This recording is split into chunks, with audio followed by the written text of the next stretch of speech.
Chu may malaking pasabog umano tungkol kay Sian Lim na maaaring maging katapusan na ng career nito.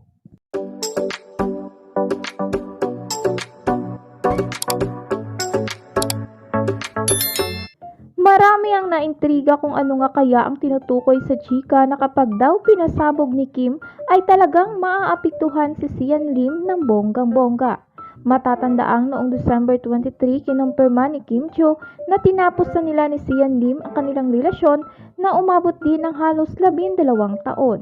Hindi binanggit ni Kim Cho ang dahilan ng kanilang hiwalayan pero makahulugang sinabi niya na minsan hindi umano sapat ang love.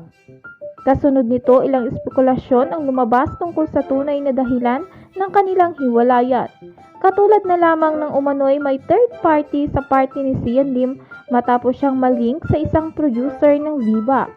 May ilang chismis din na lumabas na napagod na si Kim Cho kakahintay dahil wala umano itong plano na pakasalan ang dalaga kahit mahigit isang dekada na silang magkasintahan.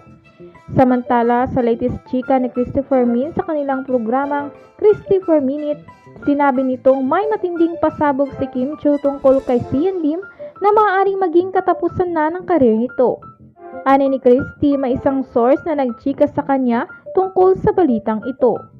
Anya, mabait itong si Kim Cho. Respetado niya ang kanyang kapwa, edukada siya. Kapag ito ang nagsalita, matinding pasabog ang kalalabasan. Kapag nagsalita na raw si Kim Cho, goodbye na sa kanyang karir si Sian Lim. Ano kaya ang ibig sabihin noon? Reaksyon naman ni Romel Chica na kunay ano kaya yung sasabihin na gusto nating malaman at ipapaalam sa atin ni Kim Cho kapag nagsalita na siya. Ano ba yan? Naku, iba-iba tayo ng iniisip, say pa ni Romel. Ayon pa kay Christy, kilala raw talaga si Kim na napakabait at tahimik lang na tao. Kahit nga raw noong nag-break sila ng ex-boyfriend niyang si Gerald Anderson, ay wala silang sinabing masama about sa aktor. Dagdag pa ni Christopher Min, mukhang nagising na sa katotohanan si Kim Cho at tuluyan na itong iniwan si Sian Lim.